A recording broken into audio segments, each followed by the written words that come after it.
Hey everybody, I am here,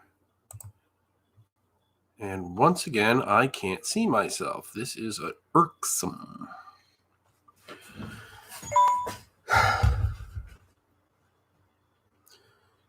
Let me see if I can't. Well, can you all see me? All right, you all can see me. Yeah, usually I've just got this big black box where I'm supposed to see myself. It's very disconcerting. I don't have access to this feature. All right, I'm gonna have to figure this. Let me just play with this just for a sec. Cutter Jockey, hey, how you doing? Andrew, good to see you. Alrighty. So, how's everybody doing tonight? I just got back from Fall In, which is a minis wargaming convention down in Lancaster, Pennsylvania, and had an absolute blast. Played in 5 different games, all games that I've never played in before. I always like to do that when I go to conventions, whether or not it's an RPG con or a wargaming con like this. I can play stuff I already know at home with my friends. I go to conventions to learn new things and to get exposed to new games and such. So, um, except in certain some cases, when it's something that's just too special, not to do. Like if Alan Growy was doing one of his Greyhawk dungeon levels or something like that. Obviously I'd want to get in on that, even though I've played first edition or whatever he's doing these days. I've played it a zillion times, something like that. But as in general, I like to go to cons specifically to learn new things and to play new games that I wouldn't otherwise play, especially homebrew games. You get a lot of that in the miniatures world, where somebody's just it's been a labor of love. They've been working on this pike and shot game for 12 years, and they finally got it on a table, and it's a lot of fun and great. That's the kind of thing you would never ever find on your own. So being able to have that opportunity to play it at a convention, for me is just a lot of fun. Hey, Weird Fantastic Toy Adventures, I have forgotten your name yet again. ATR, good to see you. So I had a lot of fun. I also discovered a few cool things. I know I've been prattling on endlessly about this Greyhawk miniatures war game that I've been working on. So, but I'm excited about it, and that's what matters to me.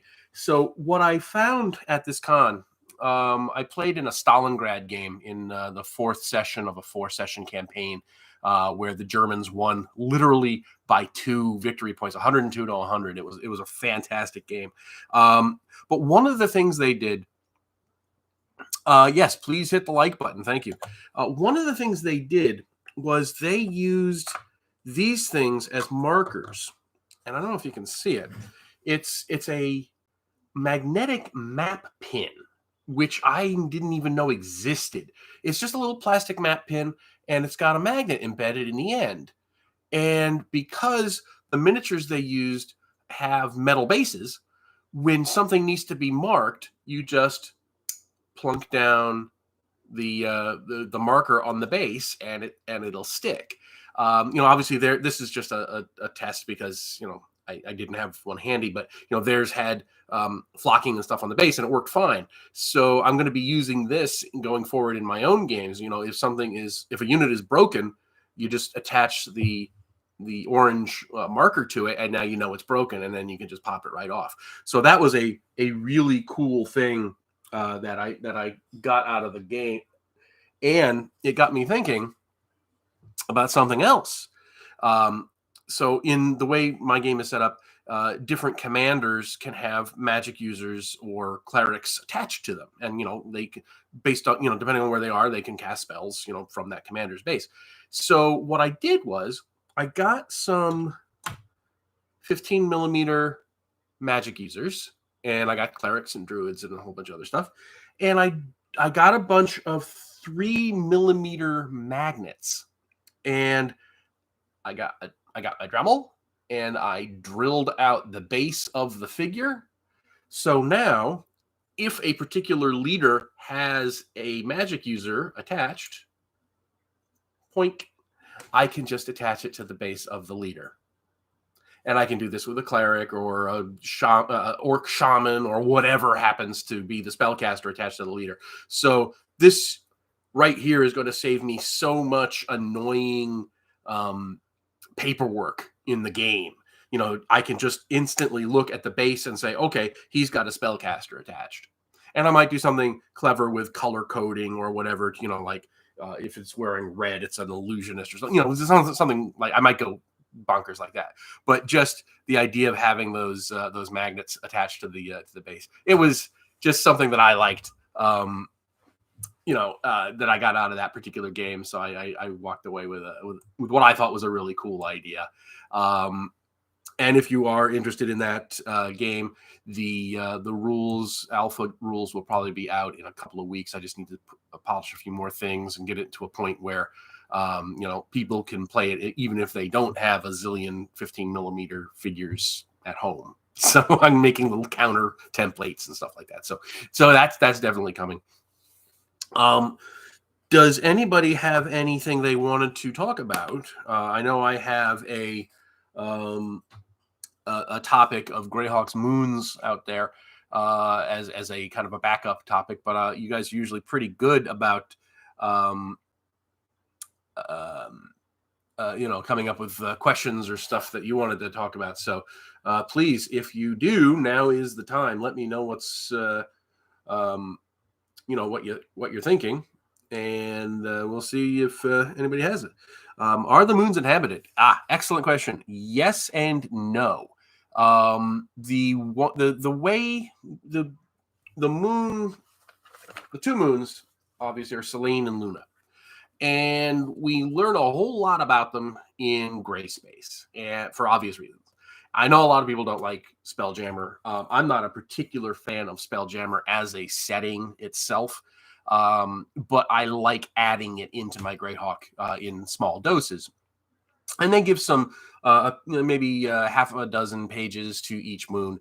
And it turns out that the smaller moon, that is known as Selene, is known as what's it called here?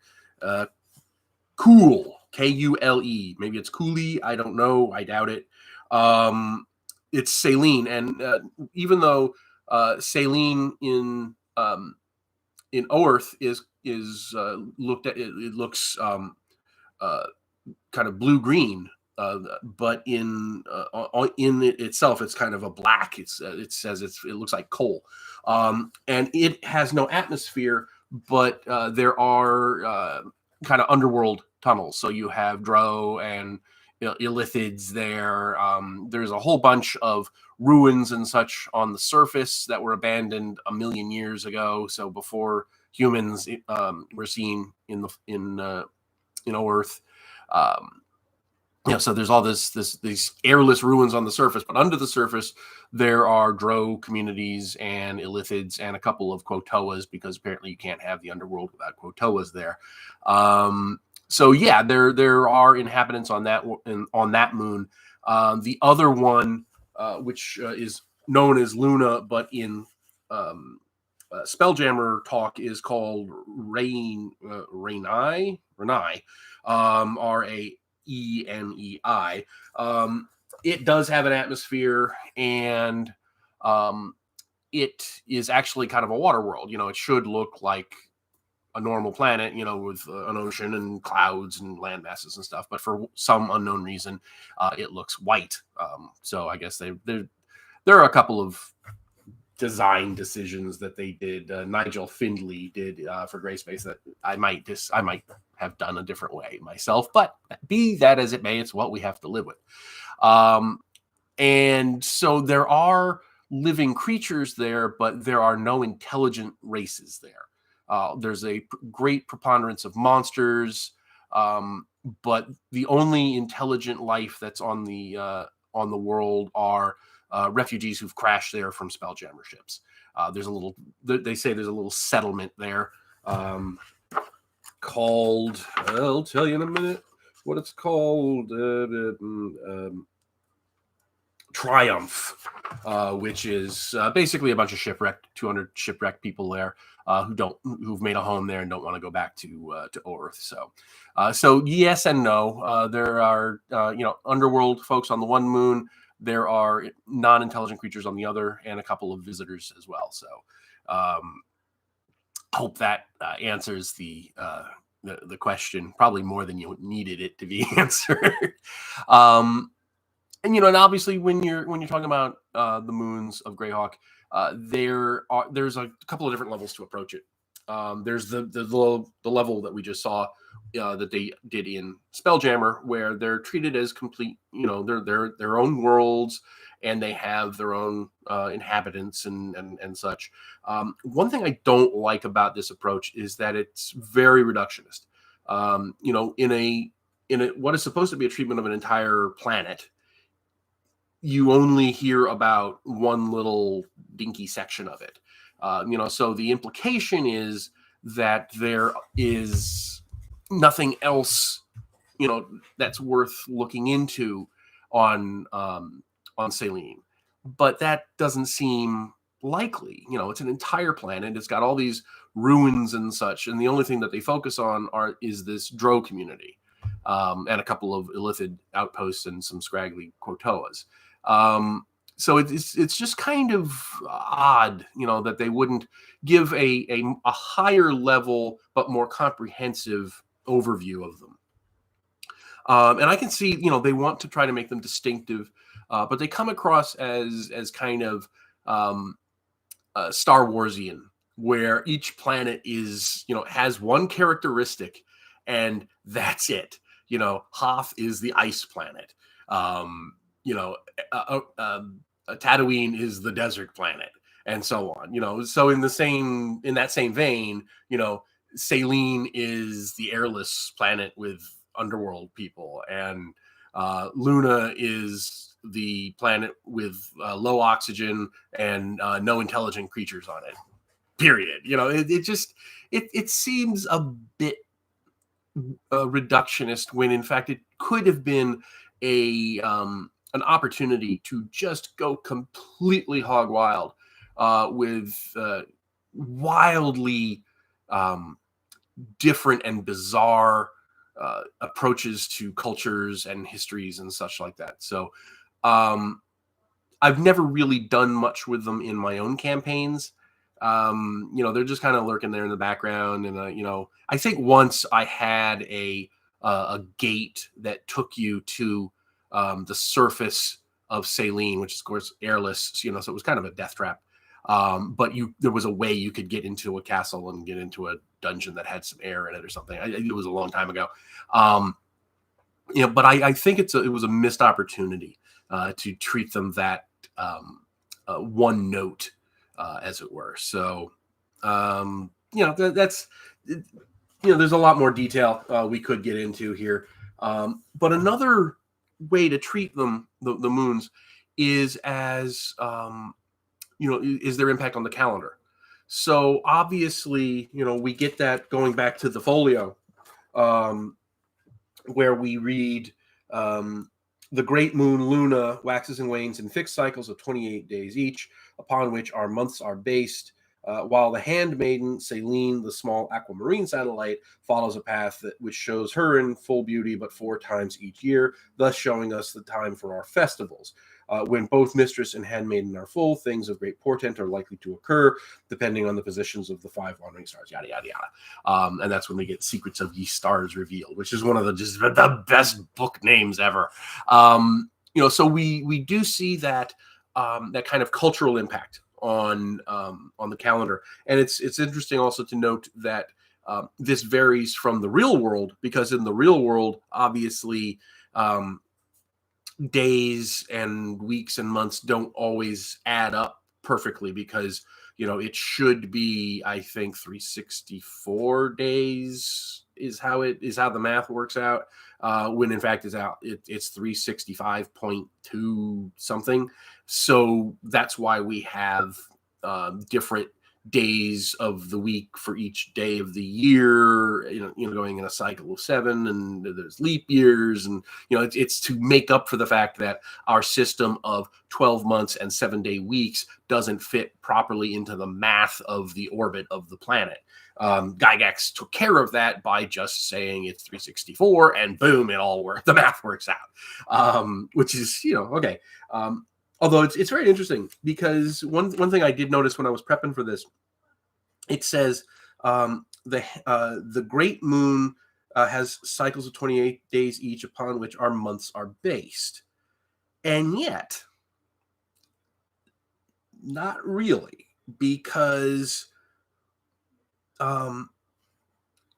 each of the months has 28 days, but we have these week-long festivals. Need Fest, Grow Fest, Rich Fest, and Brew Fest are interspersed with them. So you're not getting the months exactly aligning to the date, to the cycles of Luna. You're getting, they're off. They align over the course of the year, but it's not the case that, whenever Luna is new, that's the beginning of a new month. It doesn't work like that, because that will progress one week every 3 months as you have another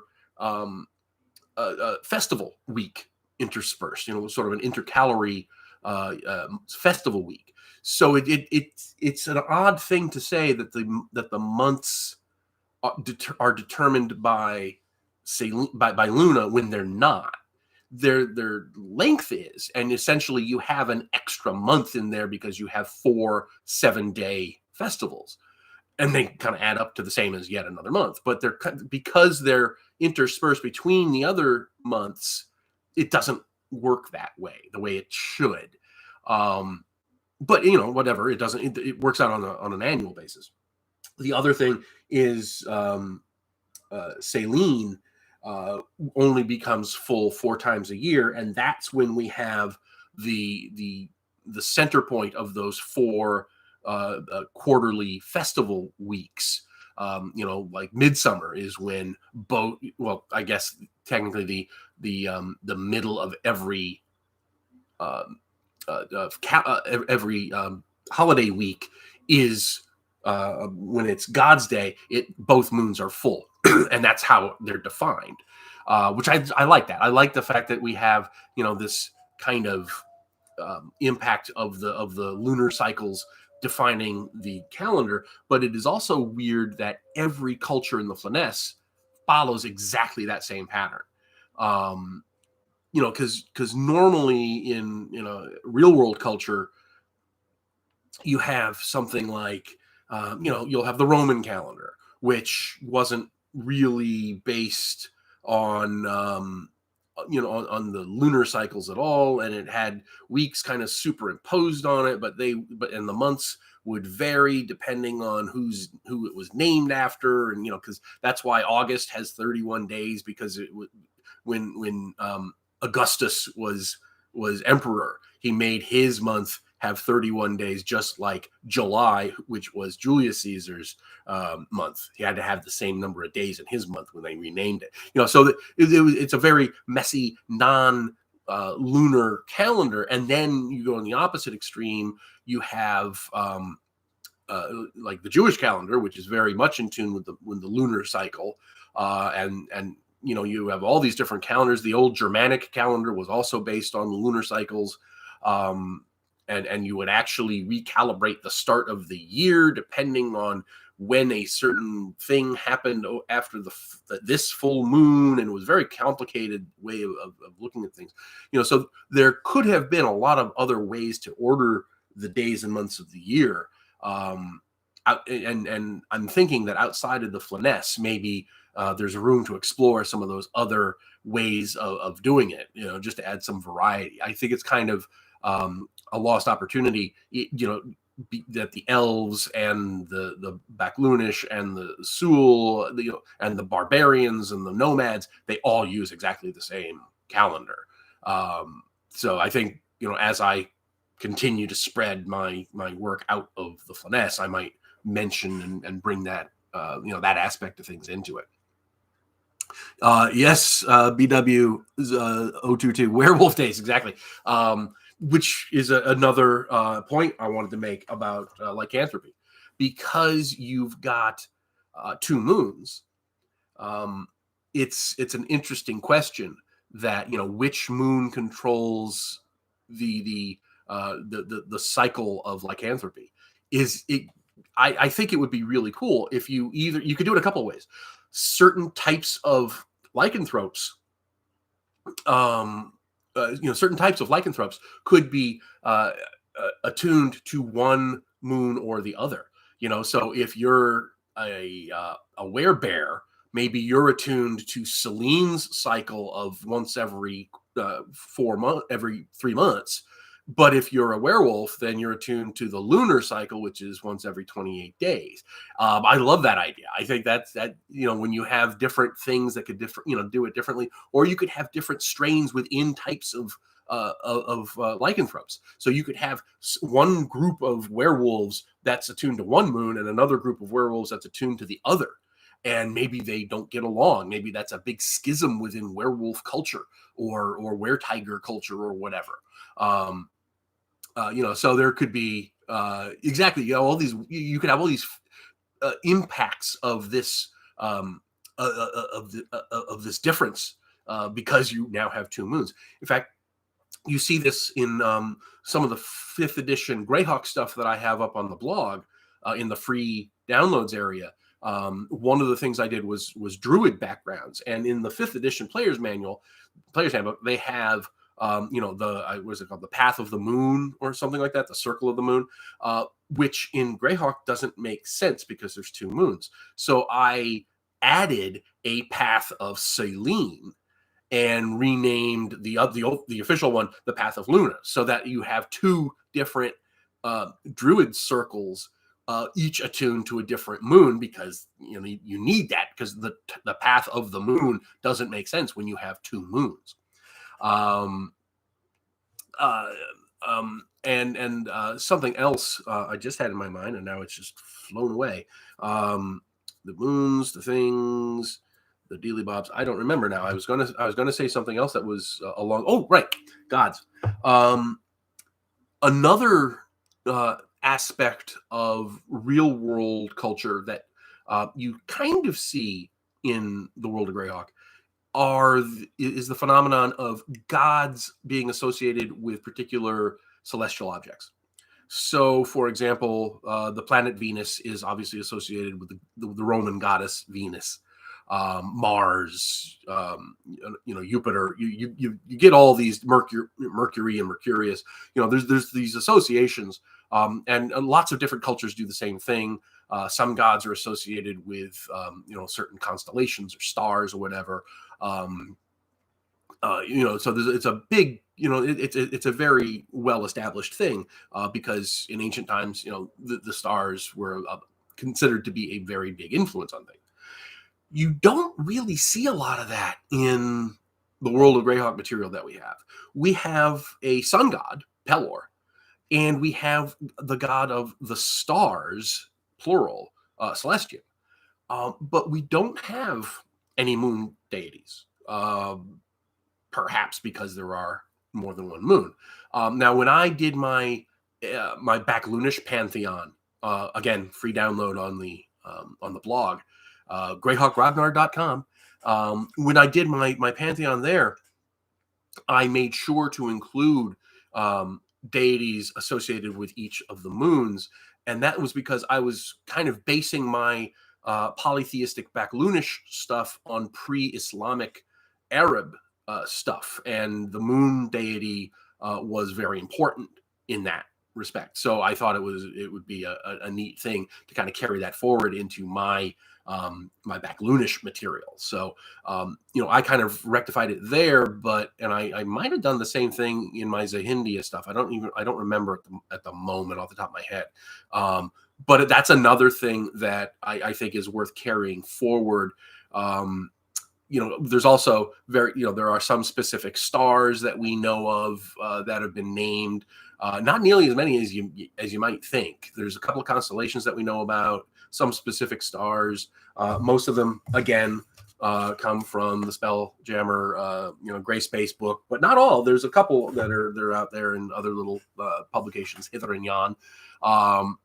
And I might start, making a little more associations with deities and those kinds of figures. So anyway, so let's go into the comments here. How would the Drow keep track of time? That is a great question, Cutter Jockey. I'm sure in the Forgotten Realms, Menzo Baranzan has some sort of giant magical clock or something embedded in the ceiling. But we don't really have anything like that in Errol High Kinlu, in the Vault of the Drow. So it's I don't think they really go into it. I think everything's just based on, it's a 24-hour cycle. Everything's going all the time.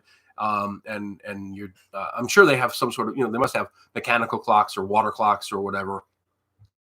Or at the very least, they have candles that burn down and they're marked and stuff. But so there are ways to tell time, but whether or not those time bearings are really that important to them, when you don't have a sun and you don't have a day and a night, are you really going to feel bound to what people on the surface are doing? I tend to think not. And Illithids, do Illithids even sleep? Who knows? They're alien enough. I might think that they don't. So it's an interesting question, though. But yeah, I picture Ed Greenwood having considered this way back in the day, and Menzo Baranzan having some sort of big magical light that goes around the ceiling of Menzo Baranzan. I don't know it. I'm just making a humorous postulation here. Is there a third hidden moon? Not that I'm aware of.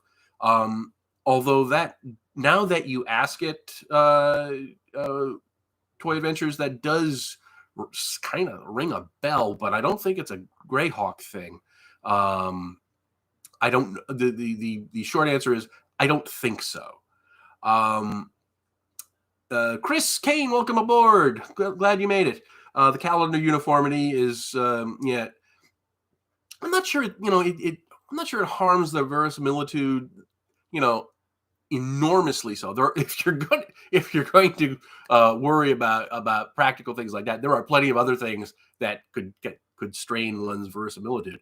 But the calendar it's a minor annoyance, and it might be something to look at later on.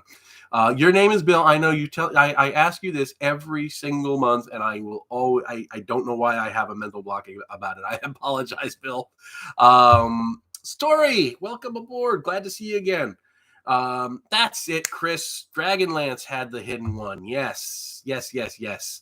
That now makes sense. Didn't they have the thing with the moons and affecting the magic, and they had a big table or a diagram, and you would move the counters around the moon as the moons went through their cycles, and different things would happen.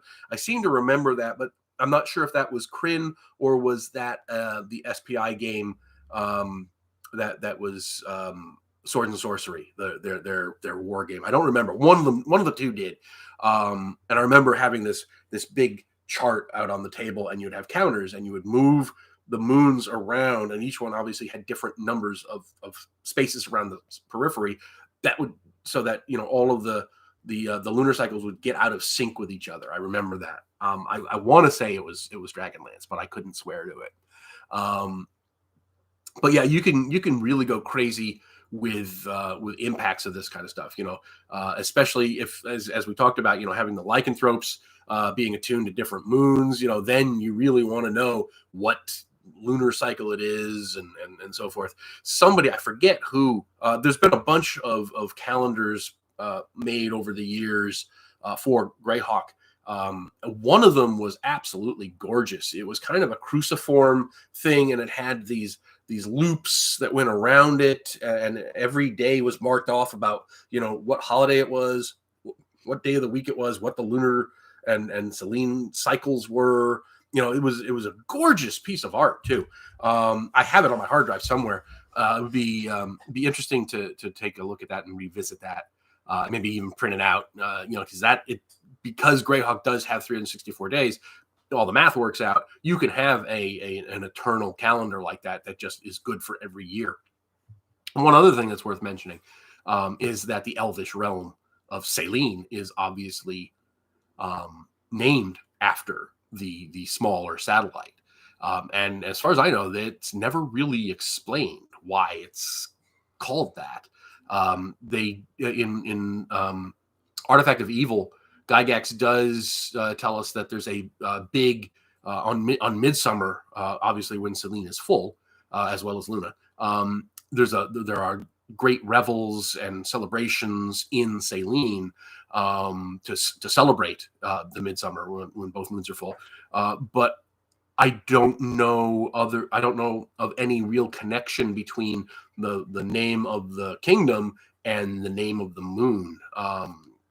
I don't know if anything's actually been said to explain that, other than, elves are in tune with nature and the moon is part of nature. I don't know. Yes. Okay. So Chris, yes, that was the Dragonlance with the moons. Yes, I thank you. I thought so. I ditched my Dragonlance stuff long ago, unfortunately. So I'm working off of 20 or 30-year-old memories. Satori, let's see. Question. Planning to add gray space into my campaign, but is spell jamming something common that common people of the Flyness know about, or is it some kind of secret practice? Funny you should ask. I think they actually give that answer.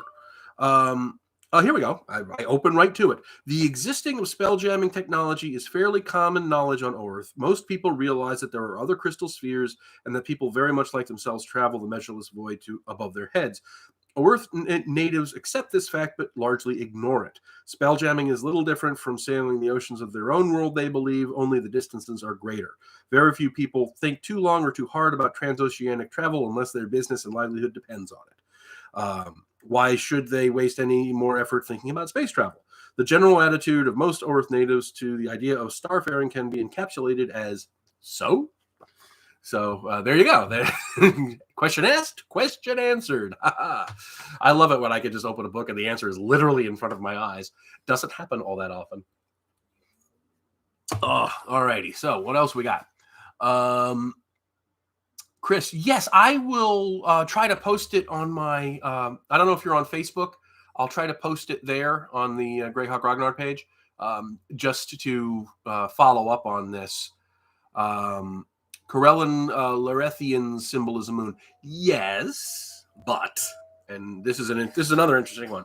Although the Elvish and other non-human deities are officially in Greyhawk, I'm not sure that they were ever. I know Gygax was ambivalent about them. And I know some DMs include them and some don't. So for example, some don't. Some just have the elves worship deities like Obad High or Elona or stuff like that. So it's not always the case that they're universally recognized as being Greyhawk deities, but they're also not. If they are, they're not exclusively Greyhawk deities, right? Because they are the elvish deities that kind of transcend worlds. So him having a lunar symbol, and thank you for bringing it up. I had actually forgotten that, if I ever knew it. While that's true, I'm not sure how significant it is in relationship to specifically to Greyhawk's moons. So, Cutter Jockey, thank you so much. It's really appreciated. Chris, you're not on Facebook. I'll if I don't put it itself, I'll put a link to it someplace. Or even better, come back here and I will put it as a pinned comment. How about that? That way everybody can get to it very easily. So let me just make a note of that. Calendar, Greyhawk, pin comment. I'm going to see this in like 3 hours and wonder what the hell is that scribble supposed to mean. But yes, Chris, I'll put that up here in the comments below. And Cutter Jockey, thank you so much for the show. It really, really does help. The more money I can make from stuff like this and stuff like the Patreon is money I don't have to earn selling stuff. And I want to be able to sell. I want to be able to just do free Greyhawk stuff. In fact, if I got another, if I got as many, if I doubled the number of Patreons that I had, the amount of support, I probably wouldn't need to spend my time writing stuff for sale. I would be able to make up the difference just doing free stuff for Greyhawk. So, keep that in mind if you want to. Carlos, welcome aboard, my friend. I'm glad to see you made it. All right. Yeah, we've just been Gabriel. Hello, Uruguay. Nice to see you. Glad you made it. We've been talking about the moons and various things. Thank you so much, Bill or Bob. Bill, yes, that. I'm not gonna lie, I had to scroll up and cheat. Bill, thank you so much. I really, really appreciate the support. And I promise I will try to remember your name. I can't promise I'll be successful, but I will try, I promise. But yeah, we've been talking about the moons, their impact on mythology and their possible impacts on lycanthropy. When you have two moons, you can get some wonky effects. And of course, we've been going through the Gray Space book, talking about the different aspects and characteristics of the two moons. So any other questions about the moons or anything else? Let's open it up. If you have anything else you want to talk about, please, now is the time. As we've pretty much gone through the amount of moon lore. I just knock over everything. Robilar used to ride green dragons. Is there any more information about subduing dragon culture? Subduing dragons is one of those things that I didn't ever really like. I know it's been around since early on, I guess because of Rob wanting to subdue dragons. I don't know that for a fact, but I want to say that it was his idea as a player, and that's how it made it into the rules.